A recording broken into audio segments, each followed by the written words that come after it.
اسلامی بھائیوں، اللہ سبحانہ و تعالیٰ نے اس زمین پر جو علوم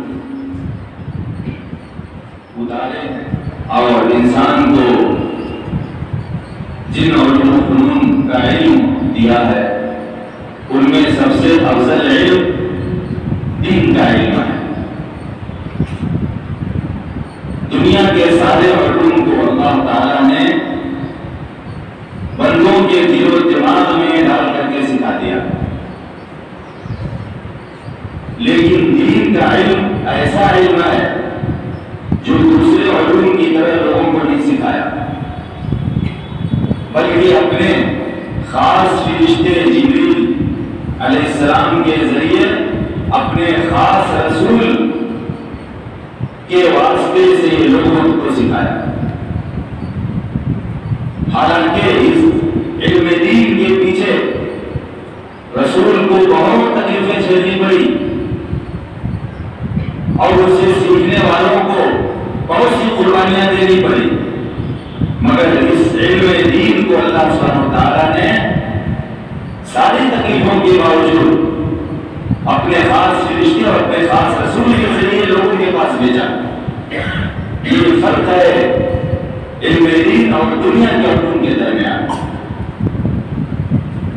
اور اس علم دین کو اپنی کتاب قرآن کریم میں نازل کیا اور اپنے نبی صلی اللہ علیہ وسلم کی سنت کے نام سے نازل کیا۔ یہ فرق ہے دنیا کے علوم اور علم دین کے درمیان۔ دنیا کے علوم کو سکھانے کے لیے جبریل کو یا نبی کو نہیں بھیجا، ان کے اوپر خاص کتابیں نہیں اتاری، لہذا اس علم دین کا سیکھنا سب سے افضل اور سب سے زیادہ مرتبے والی چیز ہے۔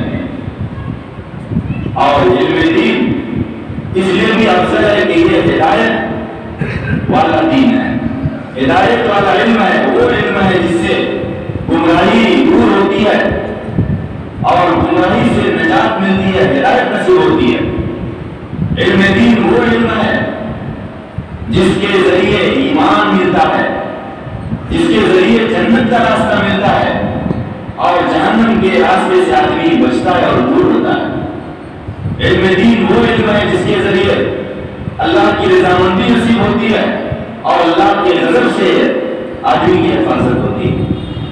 یہ علم دین سب سے افضل ہے، اور یہ علم دین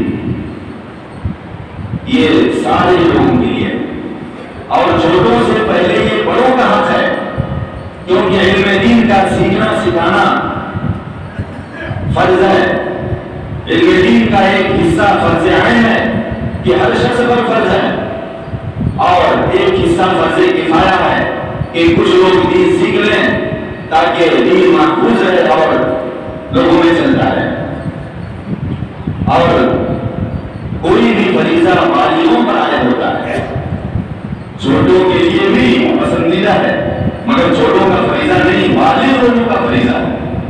علم دین کا سیکھنا سکھانا ایک فریضہ ہے اور فریضہ بالغوں کا ہے، لہذا علم دین سارے لوگوں کے لیے اور بڑوں کے لیے پہلے اور سب سے زیادہ ہے، چھوٹوں کے لیے بعد میں اور ان کے بعد۔ لیکن افسوس کی بات یہ ہے کہ علم دین سیکھنے والے ہمارے زمانے میں زیادہ تر چھوٹے ہوتے ہیں،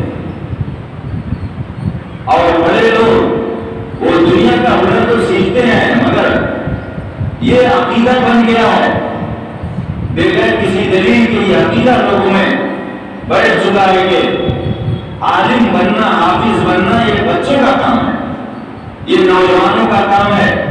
اس لیے جوان لوگ، بوڑھے لوگ، فیملی والے یہ نہ حافظ بننے کی کوشش کرتے ہیں نہ عالم بننے کی کوشش کرتے ہیں، اور ابھی حالت ایسی ہے کہ جوانوں اور بوڑھوں کے لیے، بچوں والوں اور پوتوں والوں کے لیے تعلیم کا نظام بھی شاید کھلنے سے نہیں مل جائے۔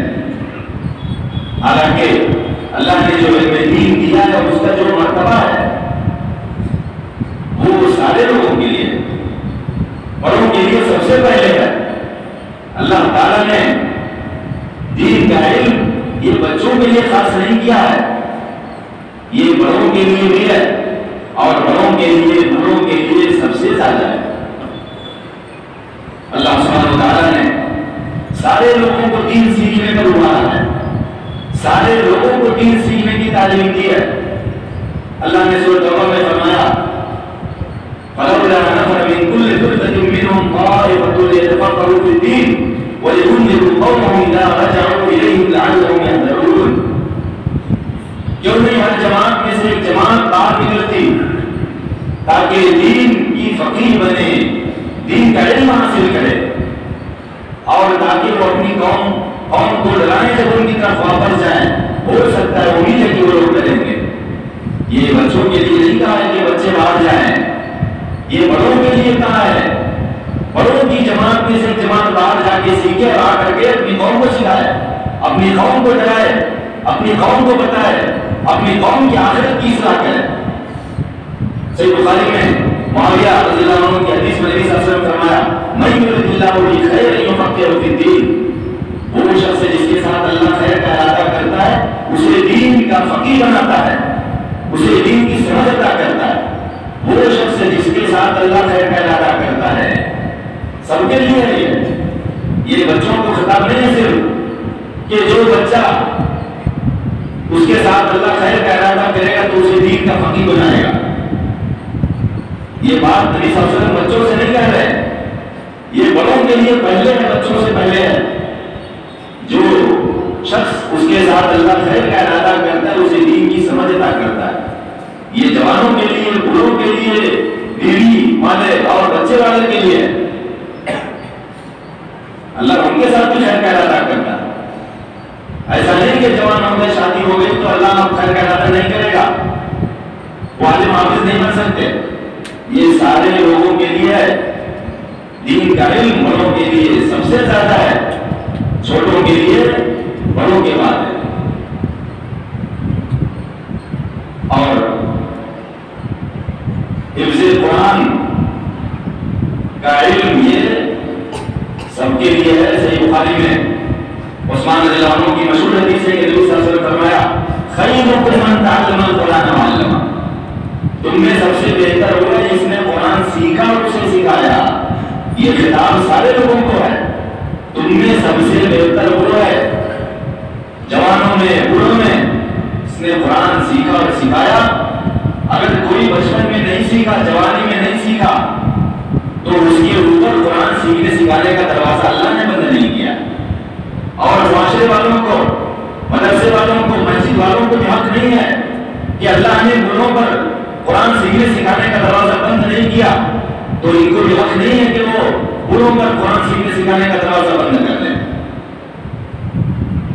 ان کا حق ہے، کوئی موت سے پہلے قرآن سیکھنا چاہتا ہے، سورہ فاتحہ صحیح کرنا چاہتا ہے کہ اللہ کے سامنے 5 نمازوں میں ہر رکعت میں اللہ کے سامنے صحیح سورہ فاتحہ پڑھے، اس کا حق ہے، بلکہ اس کے اوپر واجب ہے کہ صحیح تلاوت سیکھے، اللہ کے سامنے صحیح تلاوت کرے۔ اللہ کے سامنے تلاوت کرنے والے کو کوئی نہیں سنتا تو اس کا مطلب یہ نہیں کہ غلط سورہ فاتحہ پڑھی جائے، اللہ سنتا ہے کون بندہ کیا پڑھتا ہے، کیسا پڑھتا ہے، کون سیکھ کر کے پڑھتا ہے، کون ایسے ہی سنا کر کے یاد کر کے پڑھ رہا ہے، اور اسی کے مطابق اجر ملے گا۔ سورہ فاتحہ صحیح نہیں، صرف سورہ فاتحہ بولنے سے کہ سورہ فاتحہ کے بغیر نماز نہیں ہوتی، سورہ فاتحہ بھی صحیح ہونی چاہیے نا۔ کیا بولوں کو ضرورت نہیں ہے کہ اپنی سورہ فاتحہ صحیح کریں، اپنی سورہ اخلاص کی تلاوت صحیح کریں، اپنی سورہ فلق سورہ ناس کی تلاوت صحیح کریں؟ یقیناً ضرورت ہے، ساری دنیا میں ضرورت ہے۔ تم میں سب سے بہتر وہ جس نے قرآن سیکھا اور سکھایا، یہ مرتے دم تک کے لیے ہے، ہر عمر والوں کے لیے ہے۔ صحیح مسلم میں عقبہ بن عامر کی حدیث ہے، انہوں نے کہا خرج رسول اللہ صلی اللہ علیہ وسلم علینا ونحن بالصحبہ فقال ایکم یحب ان یغدو کل یوم لا بطحان ولا جاقین فیأتی منه بناقتین قوما بین فی غیر اسم ولا تقرام قلنا یا رسول اللہ کیف ذلک قال افلا يغدو احدكم الى المسجد فيعلم يقرأ آيتين من كتاب الله عز وجل خير له من ناقتين وثلاث خير له من 3 وأربع خير له من 4 ومن على دين من الإبل۔ عقبہ بن عامر نے کہا کہ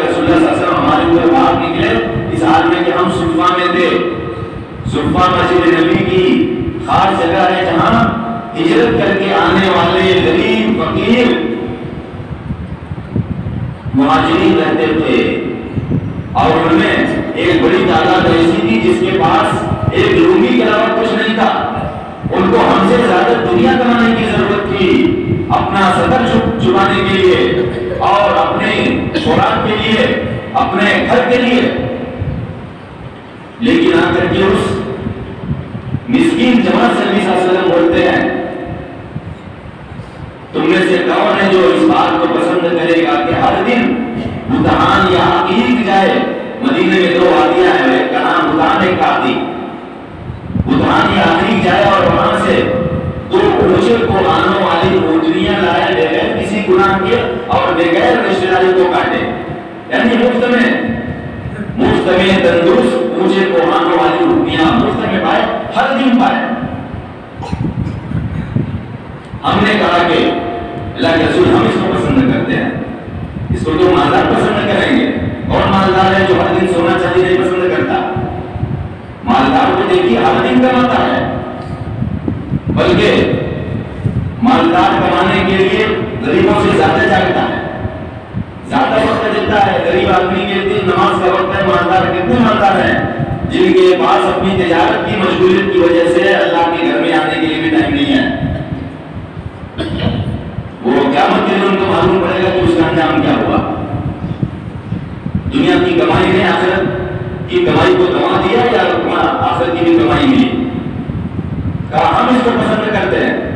کہا تم میں سے کوئی مسجد نہیں جائے گا کہ وہاں جا کر کے قرآن کتاب اللہ عز و جل کی 2 آیتیں جانے یا پڑھے یا نہیں سیکھے، جو اس کے لیے 2 روپیوں سے بہتر ہے، اور 3 اس کے لیے 3 سے بہتر ہے، اور 4 اس کے لیے 4 سے بہتر ہے، اور جتنی تعداد میں آیتیں ہیں اتنی تعداد میں روپیوں سے بہتر ہے۔ یہ غریب لوگوں کو کہا، کن کو کہا؟ مہاجرین بچے تھے، مہاجرین بچے نہیں تھے، اصحاب صفہ بچے نہیں تھے۔ اصحاب صفہ کی جماعت جوانوں اور بوڑھوں کی جماعت تھی، ادھیڑ لوگوں کی جماعت تھی، کمانے کی محتاج تھی۔ ان کو قرآن سیکھنے کے لیے کہا 2 آیت سیکھو، اللہ کے گھر میں جا کے 2 آیت سیکھو، تمہارے ان 2 روپے اونچے قرآنوں والی مفت کی روپیوں سے بہتر ہے۔ ہر دن تم روپیاں چاہتے ہو تو ہر دن قرآن سیکھو، 2 چاہیے تو 2 سیکھو، 3 چاہیے تو 3 سیکھو، 4 چاہیے تو 4 سیکھو، جتنی روپیاں چاہیے اتنی آیتیں سیکھو۔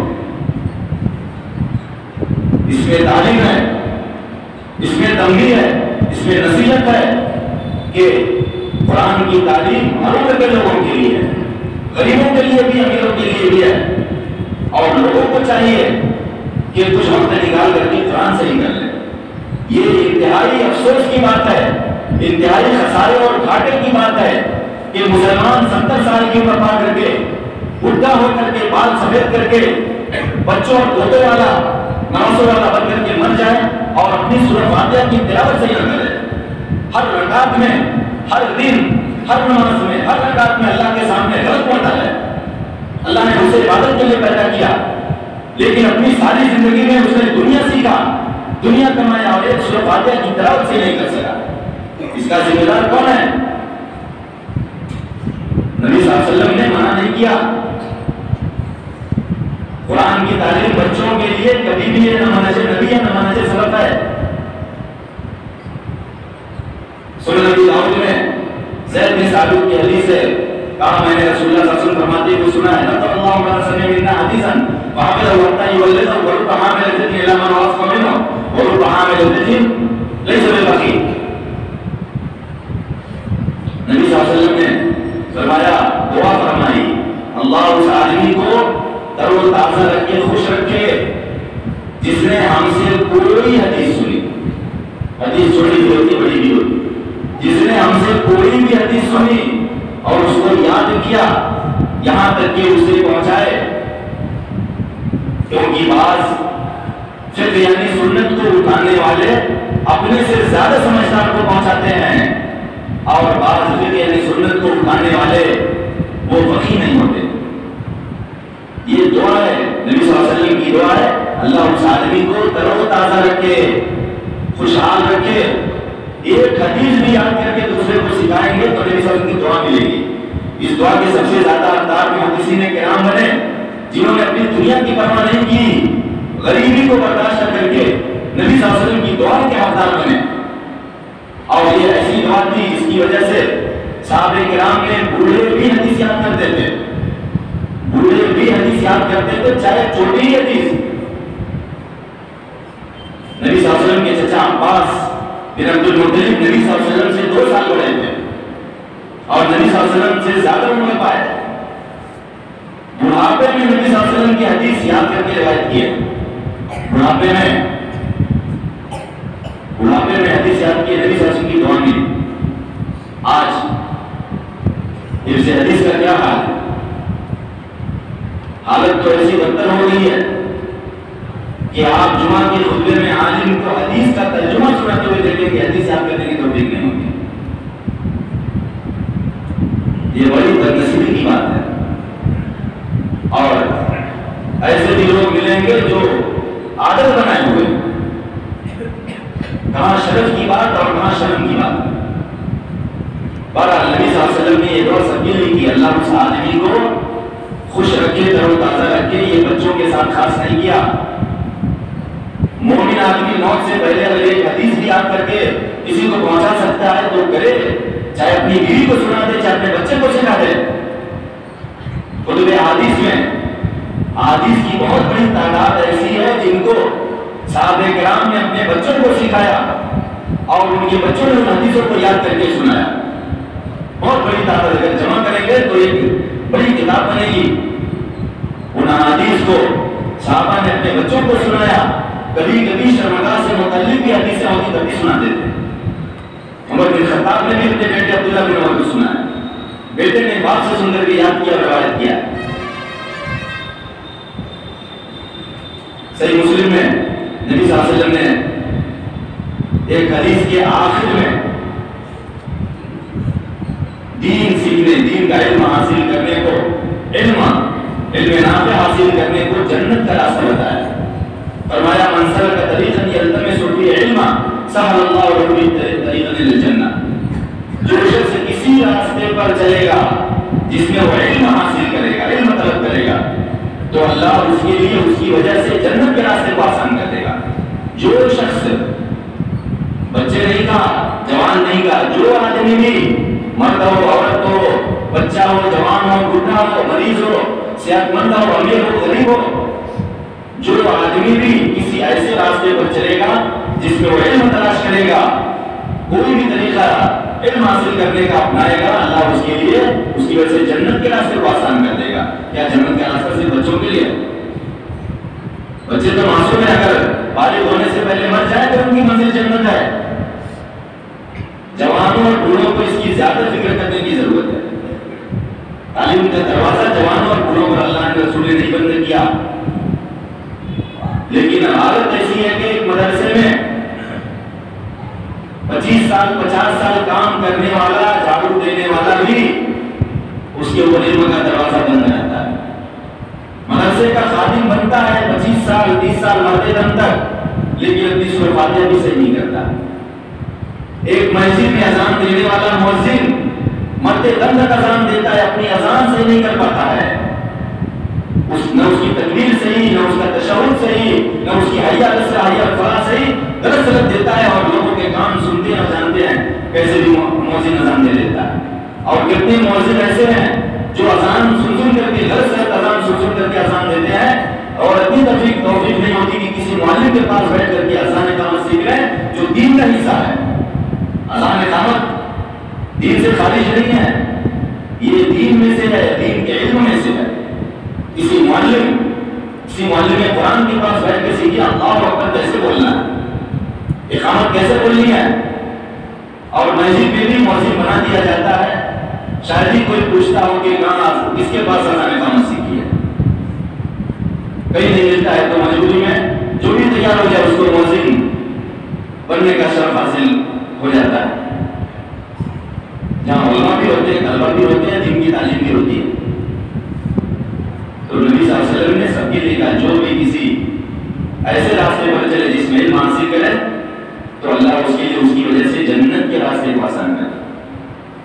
اور آگے فرمایا مجتمع قوم فی بیت من بیوت اللہ یتلون کتاب اللہ ویتدارسون بینہم الا نزلت علیہم السکینہ وغشیتہم الرحمۃ وحفتہم الملائکہ وذکرهم اللہ فی من عنده ومن اتبع بأمره ولم يسلم بنسبه. اللہ کے گھروں میں سے کسی گھر میں یعنی اللہ کی مسجدوں میں سے کسی مسجد میں کوئی جماعت اکٹھا نہیں ہوتی جو کتاب اللہ پڑھے اور اس کو آپس میں ایک دوسرے کو پڑھائے، مگر ان کے اوپر سکینت نازل ہوتی ہے اور رحمت ان کو ڈھانپ لیتی ہے اور ملائکہ کی جماعت ان کو پھیر لیتی ہے اور اللہ ان کا ذکر ان میں کرتا ہے جو اس کے پاس ہے، اپنے مخلق ملائکہ کے درمیان ان کا ذکر کرتا ہے. یہ فضیلت بیان کی اللہ کے گھر میں کتاب اللہ قرآن سیکھنے سکھانے والوں کی، جو بچوں کی جماعت نہیں ہونی چاہیے، بچوں کے ساتھ بڑوں جوانوں سب کی ہونی چاہیے. دنیا کی فکر اتنی کافی ہے جتنے سے گزر بسر ہو جائے. زیادہ مال کمانے والے دنیا میں ان کا مال زیادہ فتنے کا سبب بنتا ہے اور دنیا زیادہ کمانے والے آخرت میں کھانا کھانے والے بن جاتے ہیں. اللہ کے گھروں میں سے کسی گھر کے اندر اس کا انتظام ہو جہاں کوئی بھی آ کر کے قرآن سیکھے، دین سیکھے، کم سے کم قرآن سیکھے، اپنی تلاوت صحیح کرے، معلم کی زبان سے سیکھے، جس کے پاس قرآن کا علم ہے، قرآن سکھانے کا علم ہے، اس جماعت کے اندر سیکھے جس پر سکینت نازل ہو، اللہ کی رحمت ڈھانپ لے اور ملائکہ کی جماعت ان کی مجلس میں حاضر ہو کر ان کو گھیرے اور ان کا ذکر دنیا میں ہو یا نہ ہو، لیکن اللہ کے پاس ملائکہ کی خاص جماعت میں اللہ ان کا ذکر کرے. یہ شرف کی بات ہے. چاہے بڑے لباس میں چلے آئیں، چاہے بھوکے آ کر کے سیکھیں، ان کا ذکر اللہ اپنے خاص ملائکہ میں اپنے مقرر ملائکہ کے درمیان کرے گا جو دنیا کمانے سے نہیں ملنے والا.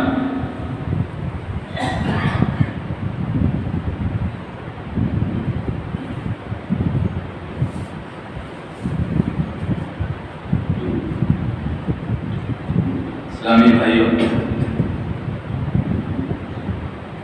ہمارے نبی صلی اللہ علیہ وسلم کو اللہ تعالیٰ نے 40 سال کی عمر میں نبوت عطا کی اور اس سے پہلے نبی صلی اللہ علیہ وسلم نہ دین جانتے تھے نہ دین کا علم جانتے تھے. 40 سال میں نبی صلی اللہ علیہ وسلم کو اللہ نے نبوت عطا فرمائی اور 40 سال سے 63 سال تک ان کو دین سکھایا، قرآن نازل کیا، سنت نازل کیا. 23 سال تک اللہ نے سکھایا. اگر اللہ سبحانہ و تعالیٰ کسی کو 40 سال میں نبی بنا کر کے 63 سال کی عمر تک، بڑھاپے کی عمر تک دین سکھا سکتا ہے تو کیا اس نبی کی امتیوں کو 40 سال میں دین سیکھنے کی اجازت نہیں ہے؟ کیا ان کو 63 سال کی عمر میں قرآن پڑھنے کی اجازت نہیں ہے؟ کیوں 40 سال والے پر دین سیکھنے کا دروازہ بند کریں گے؟ قرآن سنت سیکھنے کا دروازہ کیوں بند ہوگا؟ اللہ 40 سال سے 63 سال تک سکھائے اور ہمارے یہاں مدرسے میں 10 سال کے بعد حفظ میں داخلہ نہیں ہوگا، 15 سے 20 سال کے بعد عالمیت میں داخلہ نہیں ہوگا. کیا دلیل ہے؟ کیا دلیل ہے کہ 40 سال یہ نبی کے ساتھ خاص ہے؟ کیا صحابہ کرام میں 40 سال والے دین نہیں سیکھے ہیں؟ یہ صحابہ کرام جو کفار مشرکین تھے، جوانی کے بعد یا بڑھاپے میں ایمان لائے، کہاں سے دین سیکھ کر کے اور بنے؟ ابو بکر جب ایمان لائے تو کیا بچے تھے؟ عمر ایمان لائے تو کیا بچے تھے؟ عباس رضی اللہ عنہ جو نبی صلی اللہ علیہ وسلم کے چچا اور نبی صلی اللہ علیہ وسلم سے 2 سال بڑے تھے، 40 سال میں نبی صلی اللہ علیہ وسلم نبی بنائے گئے. اس وقت تک ان کی عمر 42 سال تھی. انہوں نے کہاں سے حدیث یاد کر کے روایت کیا؟ ان کے اوپر دروازہ بند نہیں تھا. ہم منہج سلف والے ہیں، ہم منہج صحابہ والے ہیں. بیچ میں کیا انگریزوں نے دروازہ بند کر دیا؟ کون سی جماعت ہے جس نے بڑوں پر قرآن سنت سیکھنا یاد کرنا بند کر دیا؟ سارا مدارس کا چندہ، مساجد کا چندہ، تعلیم گاؤں کا چندہ یہ بچوں کے لیے ہے. اللہ نے 40 سال سے 63 سال تک 23 سال کی لمبی مدت تک اللہ نے نبی صلی اللہ علیہ وسلم کو قرآن سنت سکھایا. اور صحابہ کرام کے بارے میں اللہ نے کہا سورۃ جمعہ کے شروع میں هو الذي بعث في الأميين رسولا منهم يتلو عليهم آياته ويزكيهم ويعلمهم الكتاب والحكمة وإن كانوا من قبل لفي ضلال مبين. وہی ہے جس نے انا پڑھ لوگوں میں انہی میں سے رسول بھیجا جو ان کے اوپر تلاوت کرتا ہے اللہ کی آیتیں، اور ان کو گناہوں سے پاک کرتا ہے، اور انہیں کتاب اور حکمت سکھاتا ہے، قرآن اور حکمت سکھاتا ہے۔ حکمت کا ایک معنی سنت، دوسرا معنی احکام شریعت۔ آگے اللہ نے فرمایا اور بے شک وہ لوگ اس سے پہلے کھلی گمراہی میں تھے۔ یہ کھلی گمراہی والے کیا بچے تھے یا جوان اور بوڑھے تھے جو تلوار چلاتے تھے؟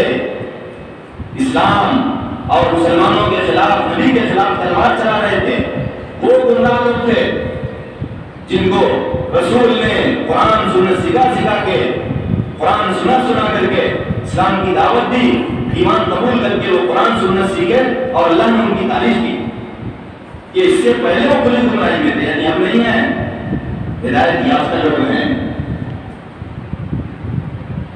صحابہ کرام جو ان پڑھ تھے وہ ایمان لا کر کے جوانی اور بڑھاپے میں دین سیکھے، تو کیا ہم نہیں سیکھیں گے؟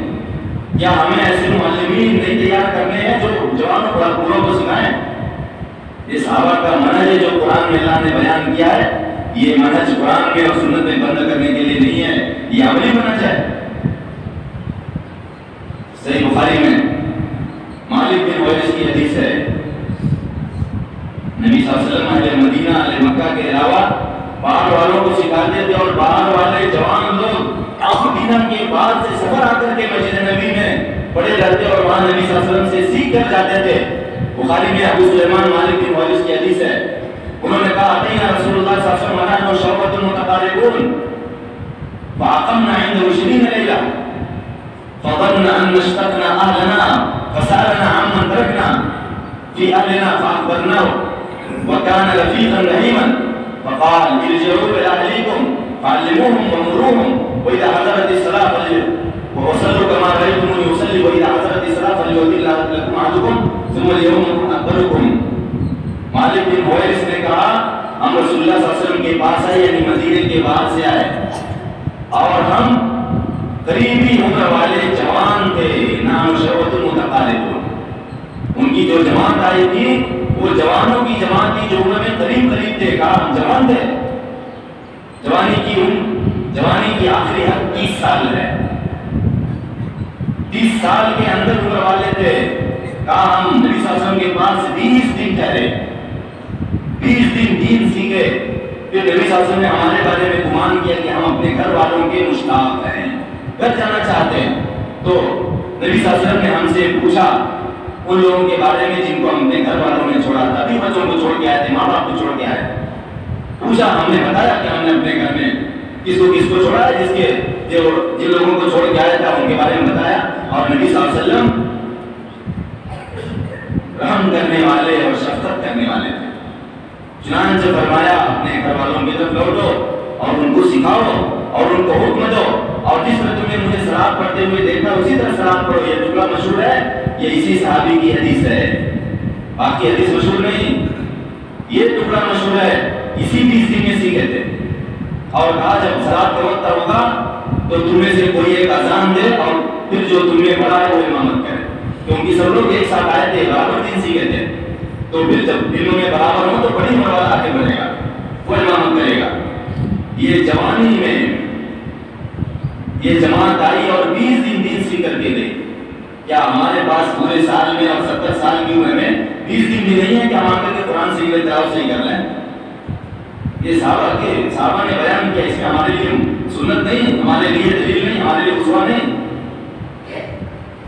اور اس کے علاوہ باہر سے لوگ آتے تھے اور معلم مانتے تھے کہ اللہ کے رسول ہم کو معلم دیجیے جو ہم کو دین سکھائے۔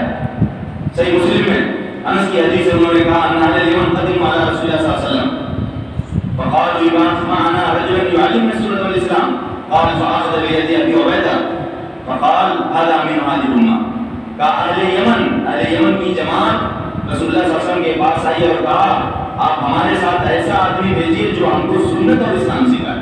وہ جماعت آ کر کے معلم مانگ رہی ہے، جو ہم کو سنت اور اسلام سکھائے، سب کو سکھانا تھا، بچوں کو سکھانے کے لیے نہیں مانگے تھے، بچے جوان بوڑھے سب کو سیکھنا تھا۔ نبی صلی اللہ علیہ وسلم نے ابو عبیدہ کا ہاتھ پکڑا اور کہا یہ اس امت کی امین ہے، یعنی ان کو لے جاؤ، ابو عبیدہ کو لے جاؤ۔ یہ دین سیکھنے کا جذبہ تھا کہ معلم مانتے تھے۔ آخری حدیث سنا کے خطبے کو ختم کرتا ہوں۔ صحیح مسلم میں انس کی دوسری حدیث ہے، جاء ناس الى النبي صلی اللہ علیہ وسلم فقالوا یا رسول اللہ علی بعث معنا رجال يعلمون القرآن والسنة فبعث إليهم 70 رجل من أنصار يقال لهم القراء فيهم خالي حرام۔ کہا کہ کچھ لوگ نبی صلی اللہ علیہ وسلم کے پاس آئے اور کہا کہ اللہ کے رسول ہمارے ساتھ ایسے لوگوں کو بھیجیے جو ہم کو قرآن سنت سکھائیں۔ تو نبی صلی اللہ علیہ وسلم نے ان کی طرف انصار میں سے 70 لوگوں کو بھیجا، 70 اساتذہ، 70 معلمین جو صرف انصار میں سے تھے۔ بچوں کو بھیجا، بچوں کو باہر بھیجا جاتا اساتذہ بنا کے نہیں، یہ جوانوں کی جماعت تھی۔ کہتے ہیں کہ جن کو قرہ کہا جاتا تھا اور ان میں میرے ماموں حرام تھے، انس کے ماموں جن کا نام حرام تھا وہ بھی تھے۔ ان کے بارے میں کہا یقرؤون القرآن وَيَتَدَارَسُونَ بِاللَّيْلِ يَتَعَلَّمُونَ۔ یہ جماعت انصار کی یہ جماعت یہ قرآن سیکھتی تھی نبی صلی اللہ علیہ وسلم سے، اور رات میں ایک دوسرے کو سکھاتے تھے، سیکھتے ہوئے، سیکھتے بھی تھے سکھاتے بھی تھے۔ مسجد نبی میں عشاء کے بعد تعلیم چلتی تھی، صحابہ ایک دوسرے کو سکھاتے تھے، جس نے نبی صلی اللہ علیہ وسلم سے سیکھا وہ دوسرے کو سکھاتا تھا۔ وَكَانُوا بِالنَّهَارِ يَجِئُونَ بِالْمَاءِ فَيَضَعُونَهُ فِي الْمَسْجِدِ، اور وہ لوگ دن میں پانی لاتے تھے اور مسجد میں رکھتے تھے، مسجد والوں کے لیے پانی کا انتظام کرتے تھے۔ وَيَحْتَطِبُونَ فَيَبِيعُونَ وَيَشْتَرُونَ بِالطَّعَامِ لِأَهْلِ السُّوقِ وَالْفُقَرَاءِ، اور یہ لوگ لکڑیاں جمع کرتے تھے، چنتے تھے اور ان کو بیچتے تھے، اور ان سے اہل صفہ اور فقیروں محتاجوں کے لیے کھانا خریدتے تھے۔ یہ طلبہ جو اساتذہ بھی تھے، اللہ نے اللہ کے رسول صلی اللہ علیہ وسلم نے باہر والوں کے بعض قبیلے والوں کی طلب پر انصار میں سے 70 لوگوں کو معلم بنا کر کے بھیجا تاکہ قبیلے والے کو سکھلائیں۔ اور مدینے میں نبی صلی اللہ علیہ وسلم 10 سال رہے، 10 سال کے اندر مدینے میں اتنے علماء کہاں سے بن گئے جو باہر جا کے سکھا سکیں۔ ان کے پاس کوئی کتاب کا ذخیرہ نہیں تھا، کوئی لائبریری نہیں تھی، کوئی کمپیوٹر موبائل نہیں تھا۔ جو علم تھا دل میں محفوظ تھا، اس علم اتنا پکا اور اچھا علم تھا کہ باہر جا کے سکھانے کی طاقت رکھتے تھے۔ نبی صلی اللہ علیہ وسلم نے ان کو منتخب کیا تھا، مگر ان کے ساتھ بڑا حادثہ پیش آیا، وقت نہیں کہ میں سنا سکوں، اور راستے میں سب کے سب شہید کر دیے گئے۔ پھر اللہ نے نبی صلی اللہ علیہ وسلم کو باخبر کیا۔ بہرحال ساری باتوں کا خلاصہ یہ ہے کہ دین کا علم یہ سب سے افضل علم ہے، اور دین سیکھنے والے سب سے افضل ہیں۔ یہ مرتبہ سارے لوگوں کے لیے اللہ نے نبی صلی اللہ علیہ وسلم کو بڑی عمر میں علم دیا، صحابہ کرام کو بڑی عمر میں علم دیا، لہذا جوانوں اور بوڑھوں پر دین سیکھنے کا دروازہ اللہ نے کھلا رکھا ہے، ہم بھی اپنے پر کھلا رکھتے ہیں۔ ہم اپنی مساجد میں، اپنے مدارس میں ہر عمر کے لوگوں کے لیے دین کی تعلیم کا انتظام کریں، جو جتنا سیکھنا چاہے سیکھے، کم سے کم مرنے سے پہلے دین سیکھنے کا کچھ مرتبہ حاصل کر کے دنیا سے جائے تو اس کی آخرت کے لیے اچھا رہے گا۔ اور جو جوان برا سیکھے گا تو اس کے اثرات، اچھے اثرات اس کی ذات پر اور اس کے گھر والوں پر پڑیں گے۔ باپ بیٹا ایک ساتھ سیکھے، سسر داماد ایک ساتھ سیکھے، کچھ حرج کی بات نہیں ہے۔ دین سیکھے، اس کا انتظام کریں۔ 5 وقت کی صلاۃ کے بعد مسجد بند کریں گے تو نہیں سیکھ سکتے۔ مسجد میں معلم کا انتظام کریں، تعلیم کا انتظام کریں، یہ مرتبہ حاصل ہوگا، اور آپ کا ذکر اللہ تعالیٰ اپنے مقرب ملائکہ میں کرے گا۔ دنیا میں آپ لاپتہ ہوں، گمنام ہوں، لیکن آپ کا ذکر خیر اللہ تعالیٰ اپنے خاص ملائکہ میں کرے گا۔ یہ شرف کی بات ہے، اور اللہ تعالیٰ سے امید ہے کہ جب وہ اپنے کسی بندے کا ذکر ملائکہ، خاص ملائکہ کی جماعت میں کرے گا تو امید ہے کہ اللہ اس سے راضی ہوگا، اللہ تعالیٰ اس کی مغفرت کرے گا، اللہ تعالیٰ اس کے درجات بلند کرے گا۔ اللہ تعالیٰ سے دعا ہے کہ وہ ہمیں اخلاص کے ساتھ دین سیکھنے اور سکھانے کی توفیق دے۔ ہماری مساجد میں، ہمارے مدارس میں، ہماری تعلیم گاہوں میں سب کے لیے دین حاصل کرنے کو آسان بنا دے۔ جوانوں کو، بوڑھوں کو، ذمہ داروں کو اس بات کی توفیق دے کہ وہ ہر جگہ اور عمر کے لوگوں کے لیے دین سیکھنے سکھانے کا انتظام کرے اور ہمیں ہمارے دلوں میں دین سیکھنے کا جذبہ پیدا کرے، دین سیکھنے اور سکھانے کے لیے ایک دوسرے کی مدد کرنے کی توفیق دے اور ہم منہج سلف پر اچھی طرح چلنے والے بن جائیں۔ اللہ تعالیٰ ہم کو منہج سلف منہج صحابہ کو پہچاننے اور اس پر اچھی طرح زیادہ سے زیادہ عمل کرنے کی توفیق دے، ہمارے گناہوں کو معاف کرے، ہماری بخشش فرمائے اور اپنے فضل سے ہماری منزل جنت بنائے۔ آمین۔ وآخر دعوانا الحمد للہ۔